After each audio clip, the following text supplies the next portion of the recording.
Hello, everyone, and welcome to another live stream. We are, I'm Kenna Miller, and I'll let George introduce himself, but we are from the DLS team at LAPU, that's Digital Learning Solutions, and today we are going to talk a little bit about how you can crack the code and become a great interviewer.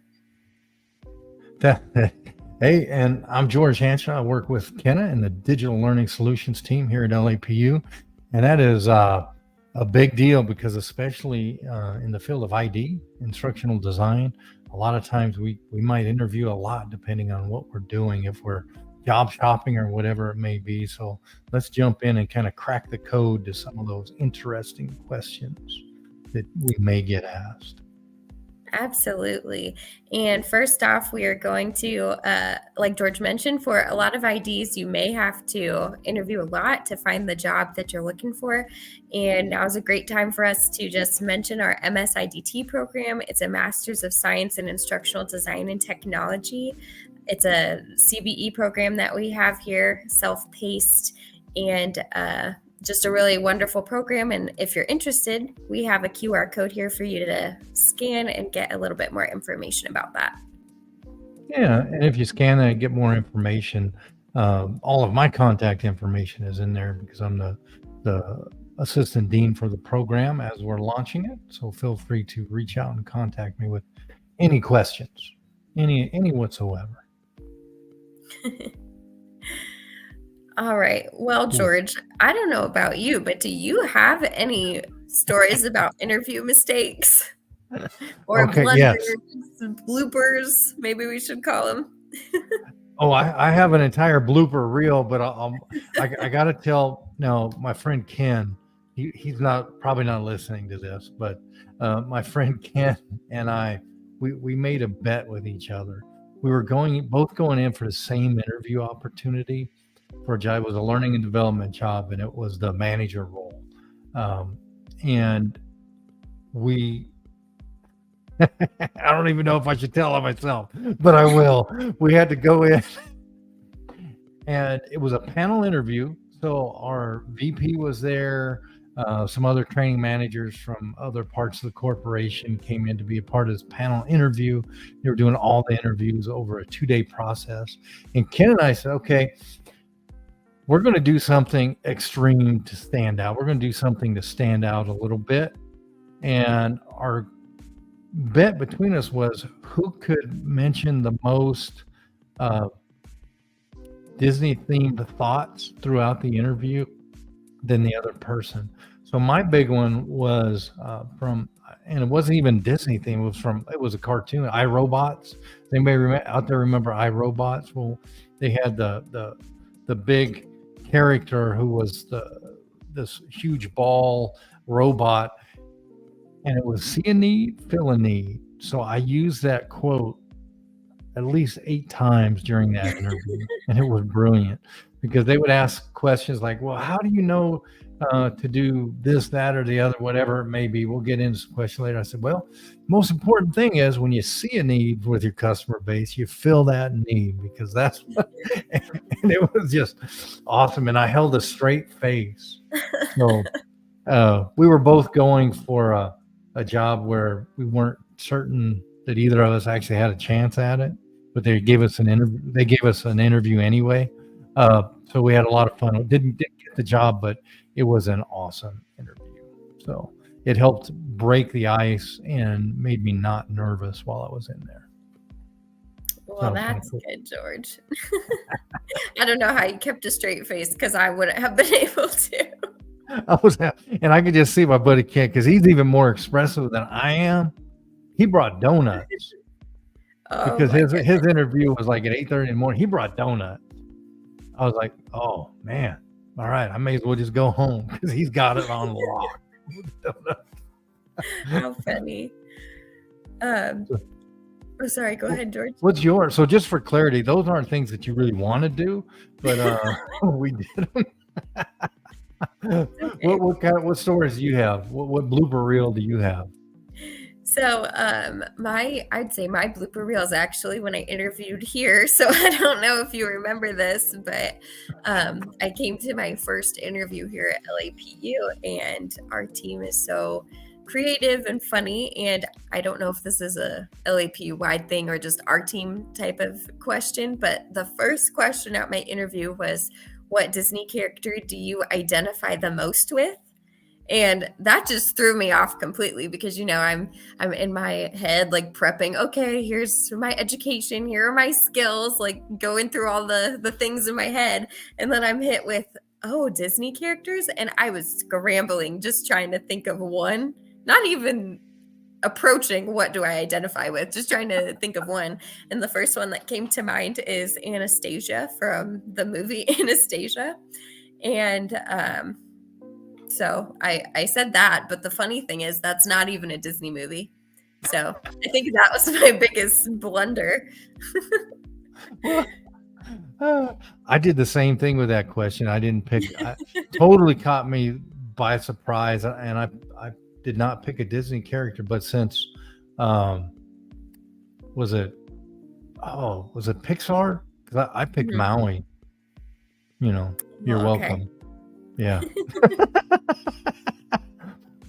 But when I asked my family, they told me I was more like Sully from Monsters Inc. So I think they both fit.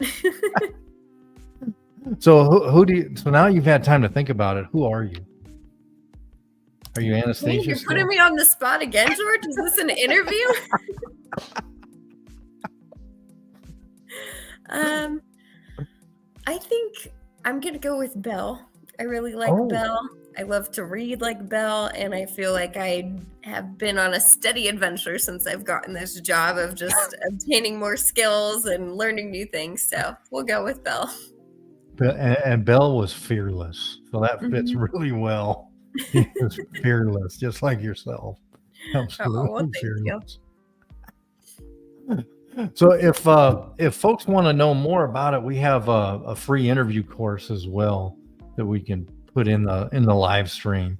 You just have to sign up, and we'll send you the direct link to it. So, uh, do we have that? I think that's going in the live stream already right now. So we'll just dive that in there. Yeah, I believe It's a so. fun course. It is.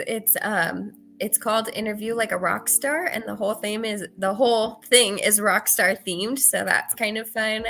Just go at your own pace. Shouldn't take more than about an hour for you to complete, and you get a badge at the end. Boom, which is awesome. Oh, and there it Definitely. is, free interview course. And what's cool about that is when you take it and when you look at things like, I'm going to interview like a rock star, that puts your focus where it needs to be. So you kind of are able to overcome any nerves you may have and just go in thinking that you're going to crush this thing. And that helps you get prepared too.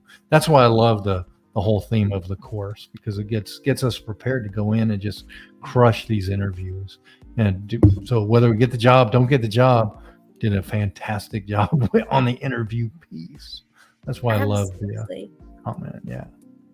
Absolutely. And I do think too that I love what you said about getting your focus there, but I also think it helps you practice. And I feel like a lot of skills as far as interviews go come with practice. So I think with those things hand in hand, you will crack the code for sure.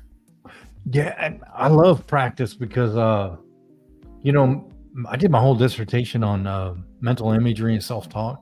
Hmm. So if you can practice that interview in your head, you can go through an interview 1,000 times. So you are so prepared when you walk in that you don't have time to be nervous because you're rock solid.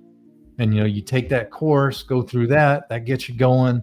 Then you also mentally prepare yourself by walking through the internet and ask yourself crazy questions like, what Disney character are you? Yeah, Things like that. Maybe go on Chat GPT and say, what's the craziest interview question ever? I haven't done that one yet. Um, mhm. but things like that. So yeah, getting prepared. And that kind of leads us into before the interview. What do we do before the interview, right? Yeah, absolutely. There's a lot of preparation that goes into it. And I think the first thing is you definitely have to figure out what you're going to bring. So that could be copies of your resume, maybe a portfolio if it's that type of interview. But definitely prepare beforehand with what you want to bring to your interview. I think that's a key there.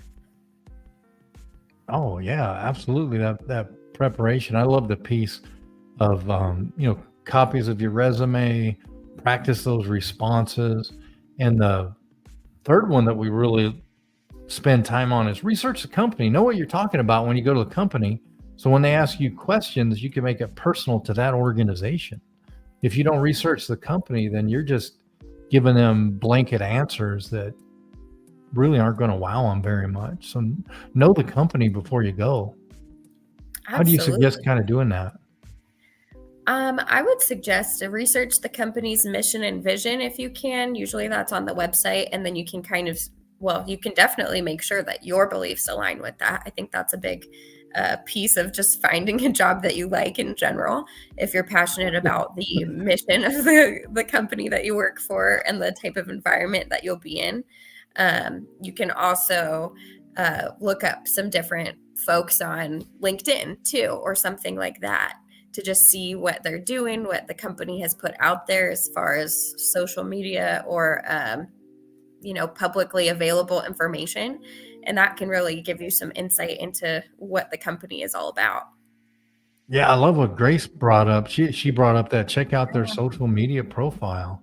Yeah, that's hugely important because then you get to see more than just that polished website or whatever it may be. You get to see a little bit of the personality, the organizational culture and personality coming Yeah, through. And do you match? Because you don't want to go interview and then potentially get a job where you're going to be miserable because you don't match. exactly. You know, Exactly. yeah. So that's important. I've worked a place or two where it just wasn't a fit, and it hurt. Man, it did not feel good. And then Yeah. guess what I did when I worked at a place like that, though? I You had interviewed my, somewhere else. yep, I was preparing. As soon as I got in, I was like, oh man, this was horrible. I started going in doing those preparation pieces we're talking about to have my exit plan in place to get something where I did. And one of the biggest things I did was research the company so that didn't happen again because I did not want that. A bad fit. You can last there long enough to find another job. Oh, absolutely. That's some great advice, George. I think our next thing that we have here is also prepare your outfit and what you're going to wear to your interview. You definitely want to look, your best, and whether that's business attire or more of a casual attire. Sometimes the interviewer will tell you what is expected, but it's always a good idea to try to put your best foot forward and be a little bit, I guess, more professional than you even think you should be. Ooh, great point. Because it's really you're making a first impression, and Absolutely. what's that old saying? You never get a second chance to make a first impression. So make it well. You know, Definitely. Out there, walk in there with humility and confidence at the same time. That's a tough one to do, but you will exude that on how you present yourself, and that starts with your outfit because people see you first. You know. Absolutely. Yeah. I definitely agree with that one, and it's the whole package. You want to make sure that you are, putting your best foot forward, giving that great first impression, and it's not just the interviewer that's going to be watching you. It's anybody that you encounter. So, it's definitely important to plan out what Right. you're going to. The best advice I ever got was every day and every person you meet is an interview because you always want to present yourself well so you can build relationships with everybody that you meet in your companies, things like that. Because for me, building relationships is the key. And as an interviewee, that's the person being interviewed, right? As an interviewee, that's your number one goal, and it starts with the way you present yourself and how you present yourself, and does it connect with that org culture that they have there? So that's cool. Absolutely. And then I think Cool. one of our last things here too is to review the job description that you're interviewing for. You definitely want to know what's in there and what you'll be expected to do. I think for two reasons. Like, you definitely want to have a realistic perspective of this is what I'm getting into, but you can Mhm. definitely look at those skills and abilities and the actual job requirements and leverage those in your interview responses, because the more that you promote your skills and the more that you show that you really are aligned with this position in this company, the better your chances are to get the job. That's I love that because a lot of times in the job descriptions, they may write a and I think we've all seen this, a job description where Mhm. you have to be everything to everybody, but then in the job skills, they have a specific set of skills that might kind of start to hone it in a little bit so you can see where you kind of need to focus. That's great advice because preparation is the key. I always say have a primary plan, secondary plan, tertiary plan. So if you're prepared and have 3 plans ready to go, you're set, you're good. So Yeah, I that love is that. great advice. Yeah, preparation instead of like real estate, location for interviewing is preparation, preparation, preparation, right? Absolutely. So what should we do on the day of our interview? What are you thinking? I think it definitely carries over from your preparation, but on the day of your interview, you want to make sure that you have good personal hygiene, that, like we were talking about, you look your best in your interview outfit, you have brought the correct things, portfolio, resume, or whatever your interview has asked you to bring. Another thing I think is to, and this is a big one, be early, be extremely, well, maybe not Yeah. extremely early, but earlier than you anticipate, because you never know what's going to happen on the way there. If it's a Zoom interview or something like that, you don't know if there are going to be technical issues, and you don't want to be late to an interview. Right. And that just looks bad if you're late. I mean, there's just no excuse whatsoever because you're in control of most things. So if you have to drive, then drive. If you have to Zoom, make sure everything is set up for that and make sure you're presenting yourself the absolute best. That's yeah, that connects directly back to preparation. I'm that way. Because if you're early, the worst thing that you're going to do is sit in your car for a little bit before you go into the office if you have to drive there, you know. Yeah, definitely. That is the worst thing. There isn't another worst case scenario for that one, I don't think so. Yeah. You know what my checklist is for when I'm going. Anyway, even when I'm driving to work, okay, it takes me 45 minutes to drive normally. If there's traffic, we'll add on 15. If I get a flat tire, I'll add on 20. So I'll leave an hour and 20 early and then go. Yeah. And there are those 3 plans again. Yeah, yeah, right. Yeah, there they go. That's a theme. Yeah, the same thing if it's online. If I have a Zoom interview, okay. If this computer breaks, I have my other one. Worst case scenario, I got my phone, and this is how I talk it through. So yeah, absolutely. I love that idea. So I think I'm going to stick with that primary, secondary, tertiary theme all the way. That's a great idea. I've never thought of that, but definitely good to keep in mind. How about when you walk in or meet someone, because you're being interviewed prior to your interview, because you're Mhm. meeting multiple people within the process, whether it's email, whether it's a phone call, Zoom call, whatever it may be. You're connecting with people at that company already. You're connecting with staff members there. What's your thought about all of that prior to and as you get prepped for the interview?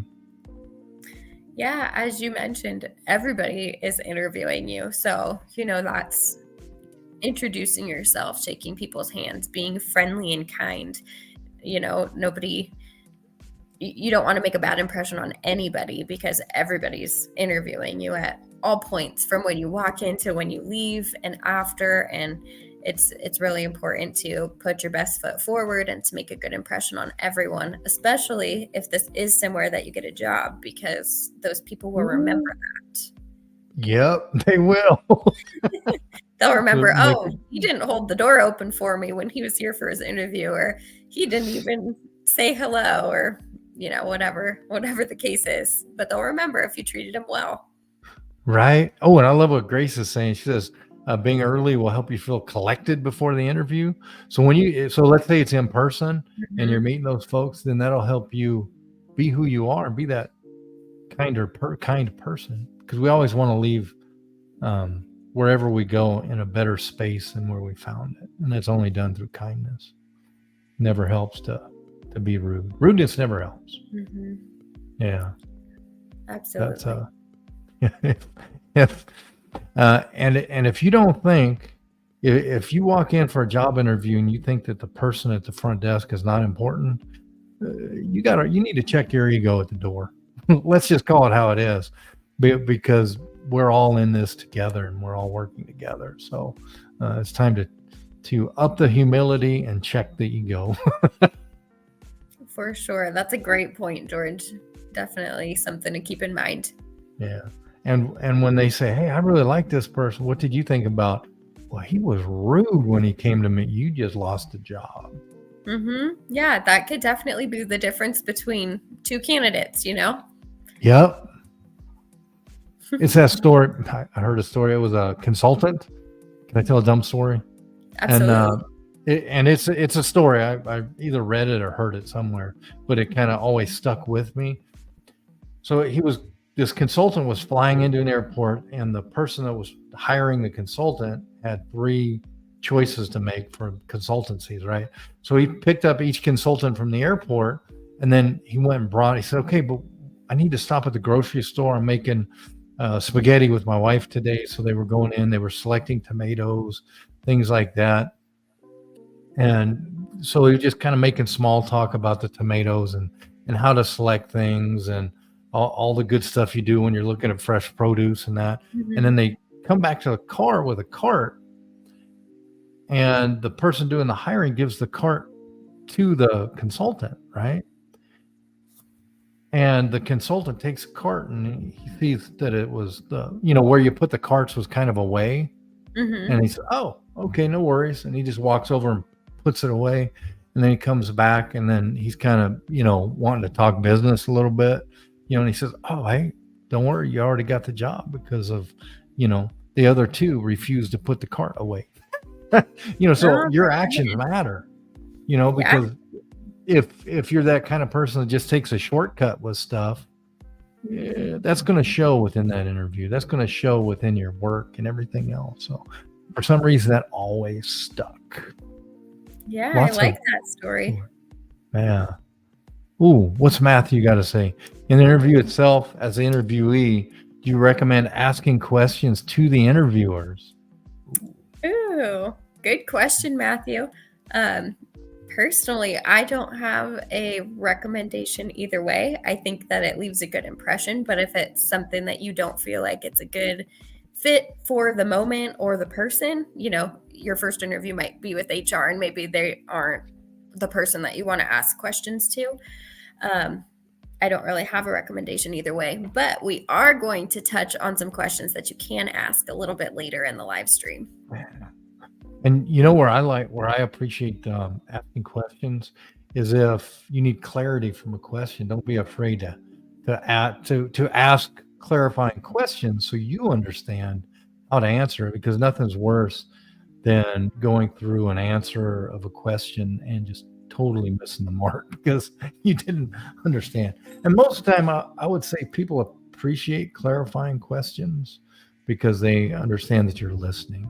So if anybody's a motivational interviewing expert out there, motivational interviewing is an amazing tool to be able to, so you can summarize and then ask questions back to get further information. And it shows that you're actively listening as well.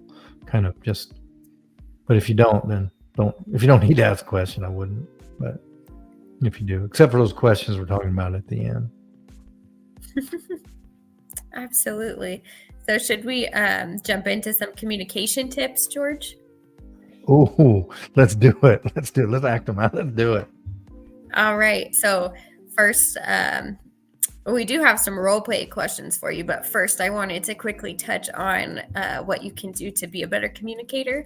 And these are covered a little bit more in depth in the course, but you definitely want to make sure that you're making eye contact with whoever is talking to you. You also want to be aware of your body language. So have open posture, don't be slumped over, don't cross your arms, and just try to be as comfortable as you can in the situation. As you can see, I like to talk with my hands, so you can do things like that to draw emphasis to certain things. And the other thing you want to also be aware of is just having a good tone. You don't want to, if you're talking about maybe a negative experience that you've had in another workplace, you don't want to necessarily have a negative tone or talk down on the situation. And things like that. You want to be very aware of your tone and how you talk about the different, or how you answer the different questions, I guess would be the best way to say it. Right. That tone is a big deal, because especially if you are leaving a place, if you speak negatively about that place, that's just falling all on you. That you're painting the interviewer the picture of you being this just hugely negative person. That's tonality is so important. Never speak ill within an interview. Absolutely. I completely agree with you. Are you ready to jump into some of the role play questions, George? Let's have some fun with this. You're going to do some too, right? Yeah, sure. Okay. So all right. We have a few different types of questions here. And of course, this list is not exhaustive, but we have some basic questions, situational, and behavioral questions. So an example of a basic question would be if I asked George, okay, George, can you tell me a little bit more about your education? Oh, let me prep. Okay, I'm ready. No, just kidding. We don't do that. Education that is one of my priorities, because education is much more than a degree. Yes, I have a doctorate of psychology, master of education, and a bachelor's in information technology. And my favorite degree actually is my community college of the Air Force degree, where I learned how to be an electronics individual. That's kind of cool. But all those degrees, that's just a piece of the education. My actual education comprises the degree piece, because I went through some amazing programs, but also just my experience as well, and the informal learning that I went through, my informal education on the job, where I learned how to, have empathy towards people, because that's my biggest thing, is build relationships with everybody, authentic relationships. We're not going to lie about it. So my education goes far beyond just degrees. I love the process of constantly learning and being a lifelong learner. So I'm always taking courses. So right now I'm in a Python course, how to write Python. And just finishing that up now, actually. And my next course is going to be on algorithms and large language models. So the formal and informal education is always happening with me, because I want to make sure that I stay relevant with everything that changes. So that's kind of how I would approach it, That was a great answer. I love how you tied in all of your different skills and non-educational experiences, like you mentioned. And I think that gives a very good picture of all of your range and what you've learned and how you will bring that to the job. Oh, yeah. And because it's so important, because we're more than just a focused question. So I always, and this might just be a Georgism, but I'm always looking at ways to kind of expand and give more of a holistic response to it. Other people may be different, have different ideas as well. Can I ask you one? Sure. Okay. Ooh, there's a lot of good ones. You want one from the basics? Whatever you down think, the list. What's that? Whatever you think. Ooh, this one always gets me. What are your salary requirements? So before I answer, let me give a little caveat to this one. You should Okay. definitely review the job description because sometimes it will be on there. And I'm not saying you have to just give verbatim what the job description says if there is a salary on it, because that may not fit your needs and you may want to negotiate a better or different salary. But I do think it's vital that you do try to find that information, because if the job range of salary is way out of your expectations, it may not be the right job for you to apply and interview for. So I will note that caveat before I answer. That's a good point, because if you can't afford to work there, why are you trying to work there, right? Exactly. And I think there's something to be said for a negotiation of something that's somewhat close to the range. But, if you're talking tens of thousands of dollars in difference, you may not be successful in that. So you kind of have to weigh the pros and cons of that before you apply even to the job. I love that. So I would approach this by saying, oh, thank you for that question. After considering the requirements of this job and the different tasks associated with it and the salary that you've presented, I believe that the salary will work for me or will not work for me. So you kind of have to use your judgment there. But again, that's a really great lead-in point if you do bring up, okay, look at, there are all of these tasks associated with this. I've done my research and I know that the median salary for this job across the US is this amount and you're not meeting that. That gives you a really great way to start that discussion.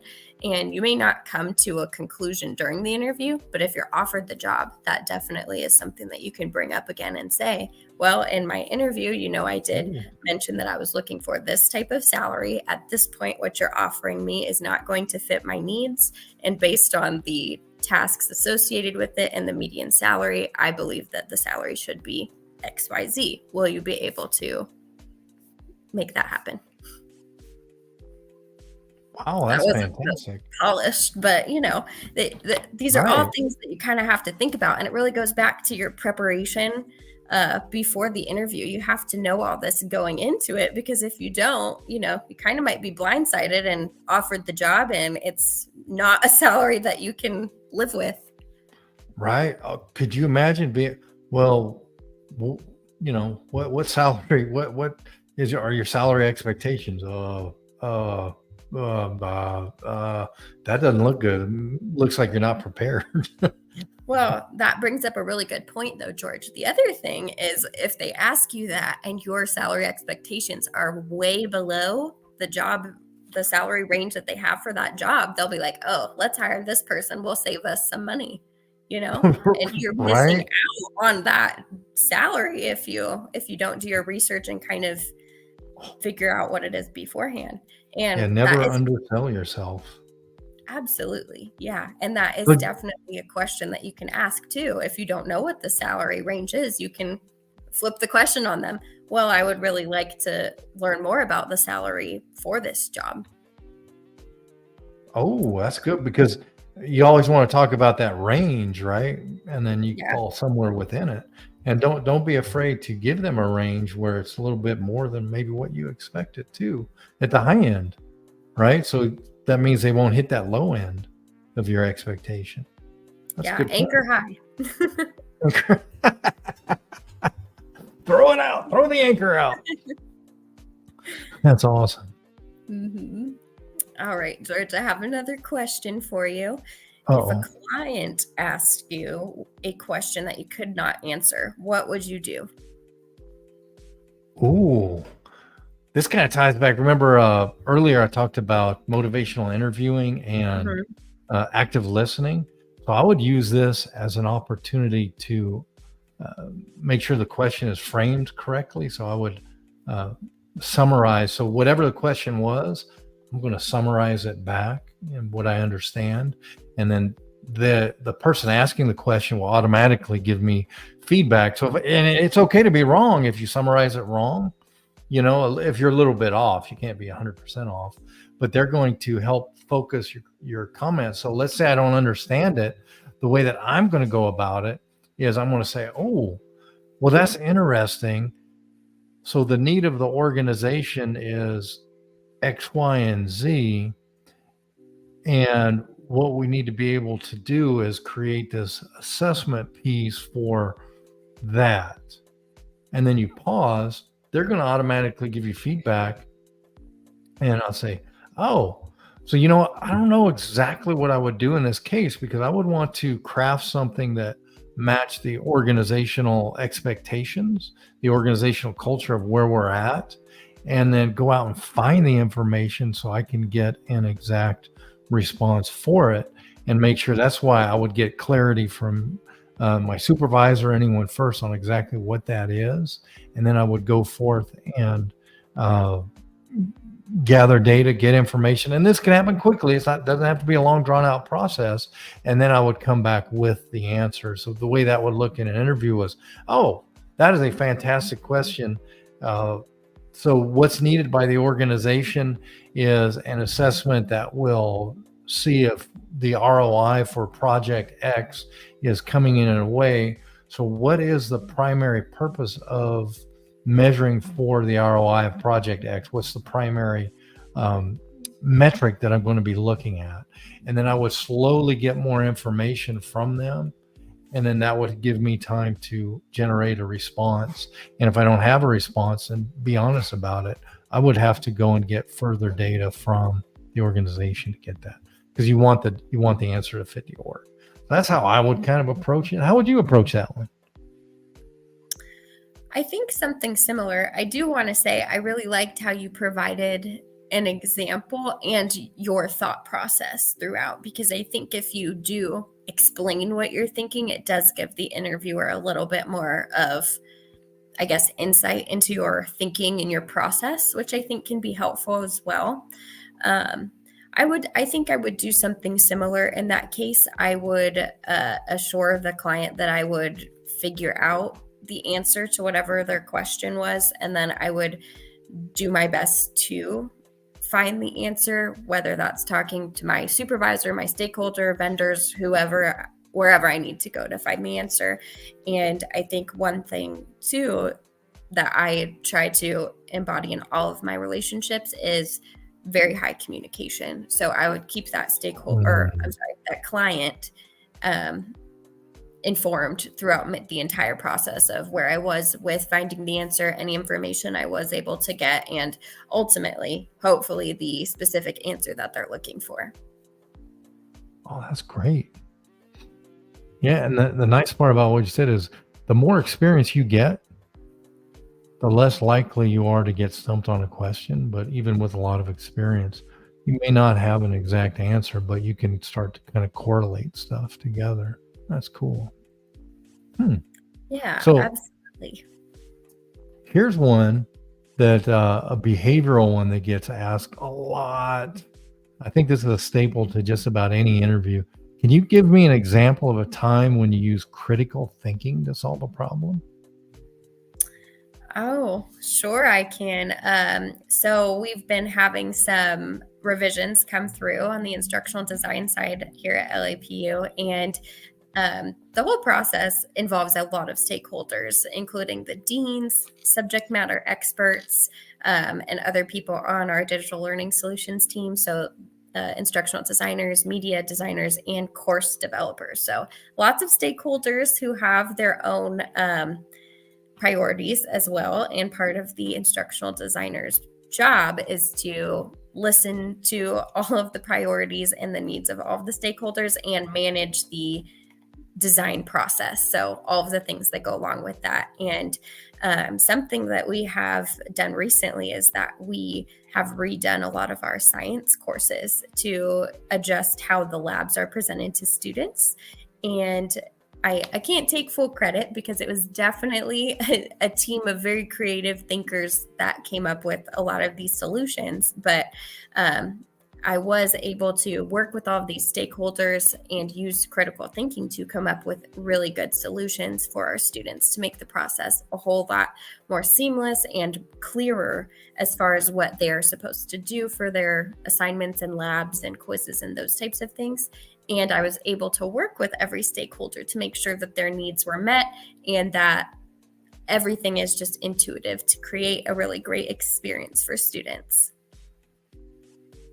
I love that response because what you told me. So if I'm the interviewer, what you told me with that is you're good at working with people. So you're not going to be that person that just makes life miserable for people. You're a good collaborator and you know how to get things done. And you're not going to try to hog the limelight or say, hey, look what I did. I did this whole thing. You gave credit to others who had who participated in the whole process. So that kind of just that response taught me a lot about you as an interviewer. So always take that time to be able to do that. I thought that was great. Thank you. Thank you. All right. Do you want to jump into the types of questions that you can ask as an interviewee? Oh, can I respond to the one question that I always hear answered, and that's the biggest weakness? Yes, go for it. Okay. So ask me the question. I want to be like a kid. Ask me the question. All right, George. What do you think your biggest weakness is and why? Oh, my biggest weakness. That's we have a lot to choose from, but I am continually growing. So whether I get feedback from people or something that I notice myself that I want to get better at, I continually grow. So one of the weaknesses that I had was empathy towards people who really are have a little bit of aversion to change. So I wasn't very empathetic to help them with change. So that's one of the things I noticed myself. So what I've done is start practicing having empathy and really explaining why and engaging people within that change in order to help them feel more comfortable with it and then feel as though they have more control because they do have control over the change that's happening and they have input in it. So really going out and being more empathetic towards people that have a little bit of change aversion. I've really been able to facilitate change in a much smoother way. And when it's smoother, it's faster because smooth is fast. So you always want to be able to take a weak point of yours and then own it and then go out and educate yourself, get experience and change it and move forward. Because I think answering that question, you always want to tell them, hey, this is what I'm doing. Because if you have a weakness and it's still a weakness, that's a weakness. You didn't make any difference. You didn't make any changes. So that's kind of why I wanted to kind of chat through that one real quick. Yeah, definitely. I think that's a great example too. That's always a question you can kind of have in your back pocket. And it's really an opportunity to do, as you said, George, to show how you've grown, to show how you're resilient to whatever the weakness is, to show that you're aware of it and that you have self-awareness that it could, lead to issues at some point or it has in the past.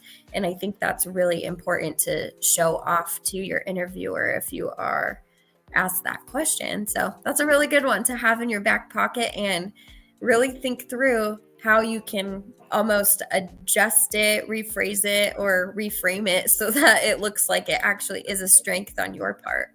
Right. And when you're prepared, so going back to the very beginning, preparedness, when you're prepared, you can adjust. You can really adapt. Well. You can pivot. All of those wonderful things. You can pivot. Roll with the punches. Yeah, right. This is going sideways. I need to adjust. All right, so what questions should we ask so do you have any questions? How should we handle that? Sure. So some of the things that you can ask, and again, I think it depends a little bit on who you're speaking with, but you can ask something like, what is a day in this position typically like here?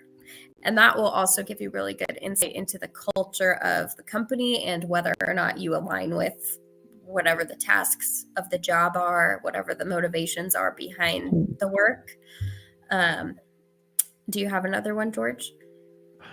I really like the process that you set up with asking about that. And one that I always ask is, what does me being successful look like to you in this position? Mm-hmm. So that'll give me the more of that, oh, wow, maybe I really don't want to work here, or, oh, okay, I'm totally on board with this. But it also gives them a thought that, hey, this person is already connecting with what I see as success. So that's one thing that I like to do. Yeah, that's a great one, George. I think another one that you can ask to the interviewer is, what is your favorite part about working here? And everybody will kind of give you a different answer, especially if you're at an organization like LAPU, where we are. We do have Christian base in our organization, and we do a lot of different community type things with that, and a lot of different events that have to do with that. And so that's something that I think a lot of people can identify with, and it's really exciting to see how passionate the interviewers can get when you ask them questions like that. Right. That's one of the main things that I love about working here at LAPU is the passion that people have for everything that we do. And it does, you're right. It comes across right in the interview if you ask those kind of questions back. Ooh. Grace asked here, what are some of the challenges you expect the person in this position to face? That is another great question too, because that will really give you some insight into what could potential challenges or what could potential hard or difficult days look like if I do have this job, which, you do want to be aware of that too going into it. Right, because you're going to have hard days. Definitely. That's a great point. So I love when it comes to interviewing and asking questions, my thought is always, I want to build an authentic relationship with these folks, regardless of outcome. I'm not focused on the outcome. I'm focused on the moment, on the process. Because if we focus on the outcome of, am I going to get the job, not get the job, then you're not really presenting who you are in the best possible light. Focus on the process of the interview and what you're doing. And my thing is, I'm trying to build authentic relationships regardless of outcome. So the interviewers, whether they think I'm qualified, not qualified, whatever, doesn't matter. I'm just asking them questions so I can get a better sense of who they are, and then get a better sense of who I am, so we can build those authentic relationships. And I talk a lot about relationship building. And if you're trying to build non-authentic relationships, there's probably another name for them, but they have a certain smell to them, and everybody can smell it. You don't want to do that. You don't want to be that kissing up, saying what people want to hear. That's not what we're talking about. We're talking about building authentic relationships with folks, because people appreciate it, and it helps build you up as well, because then you have more people that support you and lift you up at the same time as you lift them up. It was kind of cool. Yeah, absolutely. I think that is a very important point, and you never know when those relationships are going to come into play, or what connections can lead to other connections, and where that will take you. So you really do want to focus on just let's create a relationship.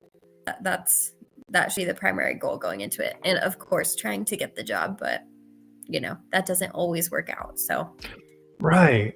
And the nice part, like you said, if you go in there with that mindset, there's other jobs that may be open. Okay, so you weren't a real good fit for this one, maybe, or somebody else was a better fit, or whatever the reason, right? Because there's multiple reasons you get the job or don't get the job. They'll spread your name to other people, which is very cool. That's actually happened to me before. So I was unexpectedly received a job offer, not recently, a few years back, that I thought was pretty awesome, because, just being legitimate, just being legit towards people, being who you are and letting them get to know you.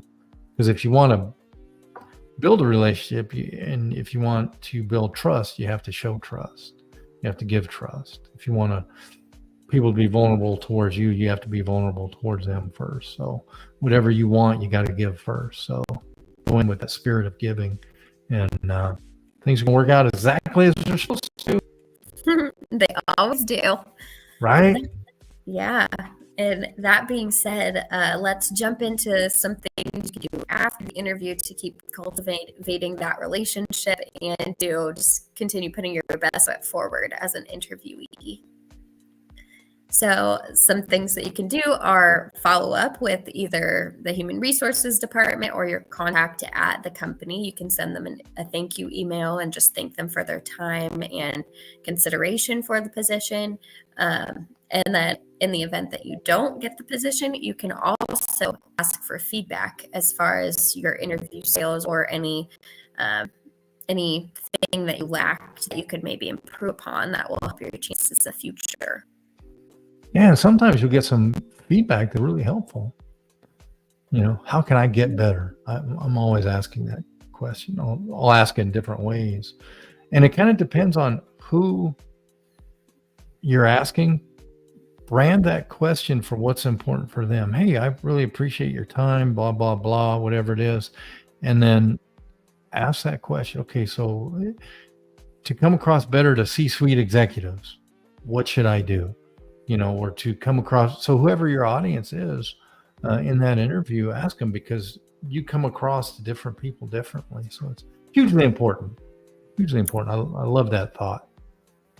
Yeah, definitely. And I think it is as we mentioned before, you do have to practice to get better at interviewing. And that is one really good way that you can get good feedback and determine what you need to practice more. But I think it's also a really good way to maintain that relationship as well, because like George said, you're always being interviewed. So somebody who interviewed you could really appreciate that, grit to keep moving forward and to keep learning and growing. And maybe they remember that the next time a job opens up. And it brings up the grit. Absolutely. That's what it takes, right?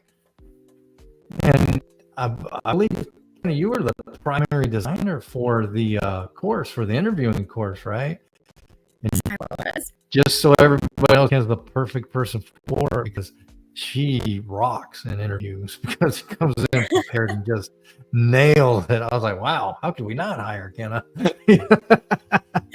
Minus the Anastasia split. Minus Anastasia. So the key is, if they throw you a trick question and you're panicking, just don't show it. Yeah. That's awesome. So Yes. Any closing thoughts, Kenna? You got this. You can crack the code, and the more practice, the better. The more that you get out there and try to do interviews or even practice with your family members or friends, I think the better and more prepared that you're going to be when you actually score that interview. And the course is free. So, it only takes about an hour, and you get a lot of great content and tips and practice in the course as well. So good luck. And I hope that this all helped you crack your interview code. That's awesome. Crack the code. I love it. Shall we give our tagline together on 3? Sure. All right. Let's make I'm on 3. 1, 2, 3. This is what learning feels like. One day we're going to get that in sync. One day. One day.